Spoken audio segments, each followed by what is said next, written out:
Hello dear student, this is Anleep Zahra. Welcome back to my channel. In today's class, I'll be discussing with you the methods of economic analysis. और इसमें हम deductive and inductive method के बारे में बात करेंगे. तो let's discuss the class. देखिए, हम जब भी कोई सब्जेक्ट या डिसिप्लिन स्टडी करते हैं तो हमें कुछ थेरी इस्टेब्लिश करनी पड़ती है, कुछ लॉज या प्रिंसिपल इस्टेब्लिश करने पड़ते हैं, कंस्ट्रक्ट करने पड़ते हैं. तो उन लॉज या प्रिंसिपल को कंस्ट्रक्ट करने के लिए या तो उस थ्योरी को डिराइव करने के लिए इकोनॉमी में जो भी वेरिएबल्स होते हैं उनको हम एनालाइज करते हैं, उनकी एनालिसिस करते हैं. तो economic analysis is use to derive generalization और लॉ और थ्योरी. तो इकोनॉमिक एनालिसिस हम क्यों करते हैं? किसी भी जनरलाइजेशन या लॉ को या थ्योरी को डिराइव करने के लिए हम इकोनॉमिक एनालिसिस करते हैं. तो इस इकोनॉमिक को एनालिसिस करने के लिए हम कुछ मेथड्स यूज करते हैं. तो the most commonly used methods of economic analysis are deductive and inductive method. So let's discuss the deductive method. In deductive method we move from general to particular. Deductive method में हम general level से particular level की तरफ move करते हैं, यानी कि हम छोटे लेवल से बड़े लेवल की तरफ मूव करते हैं. डिडक्टिव मेथड में एक जनरल लॉ होता है, एक थ्योरी होता है. उस थ्योरी को हम धीरे धीरे पर्टिकुलर लेवल पे ले जा करके जब हम वेरीफाई करते हैं तो ये क्या होता है? ये डिडक्टिव मेथड होता है. So in deductive method, we have general information about something, and from this general information, we come to particular situation. Deductive method में हमारे पास एक general information होता है, एक general law होता है, और उस general information, उस general law से हम किसी particular situation तक पहुंचते हैं. In this method, inferences are drawn from general cases to establish particular cases. तो डिडक्टिव मेथड में इन्फ्रेंसेस या एग्जाम्पल्स जो हैं वो जनरल लॉ से लिए जाते हैं और उन एग्जाम्पल को यूज करके हम पर्टिकुलर केसेस को सॉल्व करते हैं, राइट. तो ये होता है डिडक्टिव मेथड. तो let's understand it with the help of an example. Take for example law of demand. You must have studied law of demand. आप सबने लॉ ऑफ डिमांड पढ़ा होगा. तो लॉ ऑफ डिमांड क्या है? Law of demand is the fundamental principle of economics, which states that at higher prices, consumer will demand lower quantity of a good. Price के बढ़ने पर किसी भी कमोडिटी की क्वांटिटी डिमांड कम हो जाएगी. जैसे प्राइस बढ़ेगा, लोग उस कमोडिटी की लोअर क्वांटिटी को डिमांड करना स्टार्ट करेंगे. तो ये क्या है? ये एक जनरल लॉ है. ये लॉ जो है, लॉ ऑफ डिमांड जो है, ये यूनिवर्सली एक्सेप्टेड लॉ है. इस लॉ को हम यूज करके किसी भी पर्टिकुलर सिचुएशन को एनालाइज कर सकते हैं, किसी भी पर्टिकुलर फर्म, कंपनी या इंडिविजुअल की प्रॉब्लम को सॉल्व कर सकते हैं. तो suppose there is a mobile phone company and it decides to increase the price of its product. एक मोबाइल फोन कंपनी है और वो अपने प्रोडक्ट के प्राइस को इंक्रीज करना चाहती है. तो इस लॉ के बेसिस पर हम ये डिसाइड कर सकते हैं, इस लॉ के बेसिस पे हम इस कंपनी के डिसीजन मेकिंग में हेल्प कर सकते हैं कि if this company will increase the price of its product it might lose some of its customer. जब अगर ये कंपनी अपने प्रोडक्ट की डिमांड को इंक्रीज करेगी तो इसके कुछ कस्टमर को ये लूज कर सकती है, इसके प्रोडक्ट की डिमांड कम हो सकती है. तो ये क्या है? ये एक जनरल लॉ से हमने क्या किया? एक पर्टिकुलर कंपनी की प्रॉब्लम को एनालाइज किया. हमने इकोनॉमिक एनालिसिस किया यहाँ पर by using the deductive method. Deductive method को यूज करके हमने जो उस कंपनी का वेरिएबल है उसको हमने एनालाइज किया और उसके बेसिस पर हम कंपनी के डिसीजन मेकिंग में हेल्प कर पाए और हम कंपनी की प्रॉब्लम को सॉल्व कर पाए कि अगर वो अपने प्रोडक्ट के प्राइस को इंक्रीज करेगी तो उसके प्रोडक्ट की डिमांड क्या है? वो कम हो सकती है. तो ये क्या है? डिडक्टिव मेथड है. नेक्स्ट वी विल स्टडी कि steps involve in the deductive method. Deductive method जब हम यूज करते हैं तो उसके क्या क्या स्टेप्स होते हैं, कौन कौन से स्टेप्स को हम फॉलो करते हैं. Number one is perception of the problem to be inquired into. सबसे पहले तो हमें प्रॉब्लम पता होना चाहिए. पहले हम प्रॉब्लम को सिलेक्ट करेंगे और वो प्रॉब्लम जो है क्लियरली स्टेटेड होना चाहिए. Defining the technical terms and making appropriate assumptions.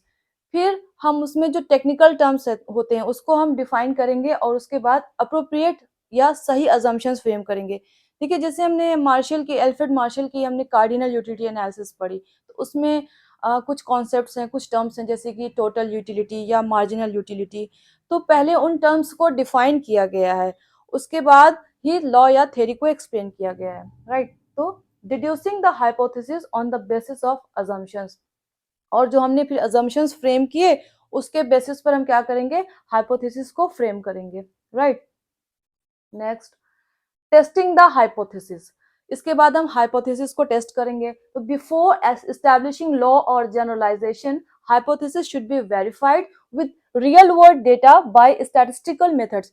इससे पहले कि हम लॉ या थ्योरी या जनरलाइजेशन को एस्टैब्लिश करें, हम क्या करेंगे, हाइपोथेसिस को जो रियल वर्ल्ड के डेटा से जो हमने हाइपोथेसिस फ्रेम किया है, जैसे कि हमने ये हाइपोथेसिस बनाया है कि प्राइस के इंक्रीज होने से किसी भी प्रोडक्ट की डिमांड कम हो जाएगी, तो इस हाइपोथेसिस को हम रियल वर्ल्ड के डेटा से क्या करेंगे, वेरीफाई करेंगे बाय यूजिंग स्टैटिस्टिकल मेथड्स। जो भी स्टैटिस्टिकल टूल्स अप्लाई होंगे उसके लिए वो हम टूल्स यूज करके हम अपने हाइपोथेसिस को क्या करेंगे, वेरीफाई करेंगे रियल वर्ल्ड के डेटा पे।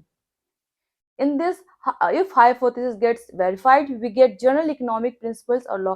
और जब हमारा हाइपोथेसिस वेरीफाई हो जाएगा, टेस्ट हो जाएगा, वेरीफाई हो जाएगा, तो उसके बाद हमें क्या, जनरल लॉ या थ्योरी हमें मिलेगी। तो ये है डिडक्टिव मेथड। इसके स्टेप्स क्या थे, पहले तो हमारे पास एक प्रॉब्लम होनी चाहिए, क्लियरली स्टेटेड प्रॉब्लम होनी चाहिए, ठीक है। फिर उसके जो टेक्निकल टर्म्स हैं हमने उसको डिफाइन किया, कुछ अजम्पशंस बनाए, फिर अपने हाइपोथेसिस फ्रेम किए, और हाइपोथेसिस को हमने क्या किया, टेस्ट किया रियल वर्ल्ड के डेटा पे। और अगर हमारा हाइपोथेसिस वेरीफाई हो जाता है तब हम एक थ्योरी को डिराइव कर पाते हैं। तो ये है डिडक्टिव मेथड, जिसमें कि हम एक जनरल लेवल से पर्टिकुलर लेवल पे आ रहे हैं, ठीक है। एक जनरल लॉ है, उसको यूज करके हमने, जैसे कि हमने एक पर्टिकुलर कंपनी की प्रॉब्लम सॉल्व की, तो एक जनरल लेवल से हम स्पेसिफिक या इंडिविजुअल प्रॉब्लम को हम सॉल्व कर पाए, ये डिडक्टिव मेथड है। नेक्स्ट आता है हमारा इंडक्टिव मेथड। देखिए, inductive method is just opposite of the deductive method. The inductive method goes from specific instances to generalization। Deductive method हमने क्या किया था, हम एक जनरल लॉ था, जनरल इंफॉर्मेशन थी, जो जनरल लेवल से हम पर्टिकुलर लेवल पे आए थे। बट इंडक्टिव मेथड में क्या है, पर्टिकुलर लेवल से, स्पेसिफिक इंस्टेंसेस से हम जनरलाइजेशन तक पहुंच रहे हैं। तो ये क्या है, ये ऑपोजिट है, ये डिडक्टिव मेथड के ऑपोजिट है। In inductive method, we observe or get information about particular situation, and based on this particular information, we form general statement और theory। इंडक्टिव मेथड में क्या होता है, हमारे पास एक पर्टिकुलर इंफॉर्मेशन होती है, उसको हम ऑब्जर्व करते हैं, और उस इंफॉर्मेशन के बेसिस पर हम क्या करते हैं, एक जनरल स्टेटमेंट देते हैं या थ्योरी को हम डिराइव करते हैं, right. The inductive method consists of making broad generalizations based on specific observation। तो इंडक्टिव मेथड में क्या है, स्पेसिफिक ऑब्जर्वेशन को यूज करके हम ब्रॉड जनरलाइजेशन करते हैं। पहले कुछ पर्टिकुलर इंफॉर्मेशन लेते हैं, उसको हम ऑब्जर्व करते हैं, उसके बेसिस पे हम जनरलाइज करते हैं उस फैक्ट को, उस डेटा को, राइट। इसको हम एक एग्जाम्पल के थ्रू समझते हैं कि सपोज हम अनियन का केस लेते हैं, और अनियन के केस में हम अपने फैमिली मेंबर्स को, अपने नेबर्स को या अपने फ्रेंड्स को ऑब्जर्व करते हैं कि जैसे अनियन की प्राइस पहले 20 रुपीज़ kg थी, तो हमने ऑब्जर्व किया अपने फैमिली को कि उन्होंने 5 kg अनियन खरीदा, और जैसे ही अनियन की प्राइस 20 रुपीज़ से बढ़कर के 80 रुपीज़ हो गई, तो उन्होंने अपना डिमांड, अनियन की डिमांड कम करके 5 kg ना खरीद करके 2 kg ही खरीदा। फिर हमने अपने नेबर्स को ऑब्जर्व किया, and they are also behaving in the same way, कि पहले अनियन का प्राइस 20 रुपीज़ kg था, तो उन्होंने 4 या 5 kg अनियन खरीदा, और जब अनियन का प्राइस बढ़कर 80 रुपीज़ kg हो गया, तो उन्होंने 2 kg अनियन खरीदा। तो हमने इस तरीके से अपनी फैमिली या नेबर्स को ऑब्जर्व किया, हमने एक पैटर्न को ऑब्जर्व किया। So now we are in a position to conclude कि as price increases quantity demand falls. जैसे प्राइस इंक्रीज हुई किसी भी प्रोडक्ट की, हमारे केस में अनियन को हमने लिया, तो जैसे ही अनियन की प्राइस इंक्रीज हुई, क्वांटिटी डिमांड अनियन का क्या है, वो फॉल कर गया। तो now we are in a position to give a general statement या थ्योरी। अब हम इस पोजीशन में है, स्पेसिफिक ऑब्जर्वेशन से हम जनरलाइज कर सकते हैं, इस पोजीशन पे हम कि एक जनरल स्टेटमेंट हम दे सकते हैं कि कैसे प्राइस के इंक्रीज होने से किसी भी प्रोडक्ट की क्वांटिटी डिमांड कम हो जाती है, कीमत के बढ़ने से किसी भी कमोडिटी की, प्राइस के बढ़ने से किसी भी कमोडिटी की डिमांड कम हो जाती है। तो ये क्या है, ये लॉ ऑफ डिमांड है, राइट। ये एक यूनिवर्सली एक्सेप्टेड लॉ है। तो डिडक्टिव मेथड में हमारे पास लॉ पहले से था, और हमने उसको पर्टिकुलर कंपनी के केस में हमने उसको वेरीफाई किया। बट इंडक्टिव मेथड में क्या है, हमने कुछ एग्जाम्पल्स लिए, पहले हमने डेटा कलेक्ट किया, उसको ऑब्जर्व किया, उसके बाद हम एक जनरल स्टेटमेंट दे पाए और थ्योरी एस्टेब्लिश कर पाए। तो ये इंडक्टिव मेथड क्या है, it moves from specific to generalization. Specific cases से ये जनरलाइजेशन की तरफ मूव करती है, तो ये डिडक्टिव मेथड से डिफरेंट है, राइट। क्लियर है। तो स्टेजेस ऑफ इंडक्टिव मेथड, अब इंडक्टिव मेथड को करने के लिए क्या क्या स्टेजेस होते हैं, क्या स्टेप्स होते हैं इसमें। तो पहली स्टेज तो सेम है प्रॉब्लम, कि हमारे पास जनरलाइजेशन को अराइव करने के लिए सबसे पहले जो है प्रॉब्लम जो है वो सिलेक्टेड होना चाहिए, और वो प्रॉब्लम जो है वो क्लियरली स्टेटेड होना चाहिए। देन डेटा, देखिए जब हम डिडक्टिव मेथड कर रहे थे तो हमने वहां पे अजम्पशंस बनाए थे, और यहाँ पे क्या है डेटा, यानी कि फैक्ट, फैक्ट ले रहे हैं, उसको बाद में हम एनालाइज करेंगे। तो ये डिफरेंस है डिडक्टिव एंड इंडक्टिव मेथड में। तो data, the second step is collection, classification and analysis of data by using statistical techniques. तो इसका सेकेंड स्टेप क्या है, हमने डेटा कलेक्ट किया, फैक्ट कलेक्ट किया, और उसको स्टैटिस्टिकल टेक्निक्स के थ्रू हमने क्या किया, एनालाइज किया, right. In observation, data are used to observe the particular fact concerning the problem.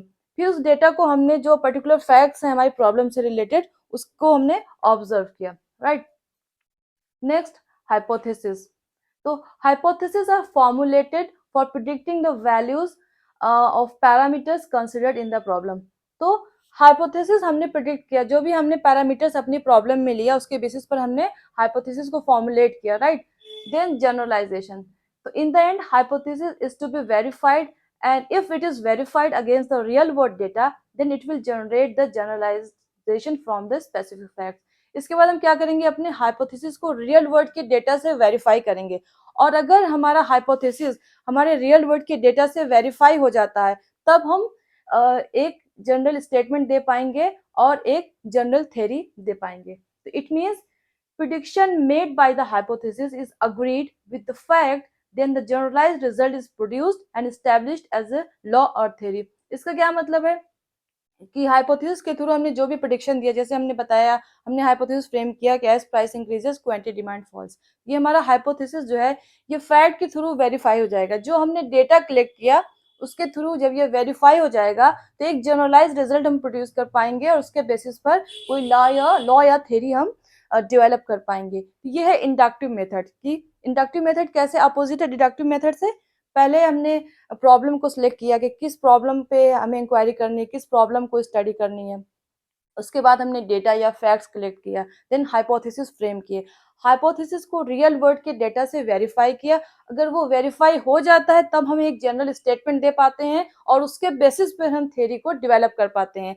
But deductive method में क्या था, हमारे पास एक जनरल लॉ, एक थ्योरी ऑलरेडी थी, उसको हमने पर्टिकुलर केस में जाकर के वेरीफाई किया था। यहाँ पर अपोजिट है, हमारे पास कोई थ्योरी नहीं है, हमने कुछ एग्जाम्पल से, कुछ पर्टिकुलर ऑब्जर्वेशन से एक जनरल स्टेटमेंट को डराइव किया, और उसके बेसिस पर हम एक थ्योरी को इस्टेब्लिश कर पाए। तो ये डिफरेंस है डिडक्टिव एंड इंडक्टिव मेथड में। So that's all for today, thank you very much.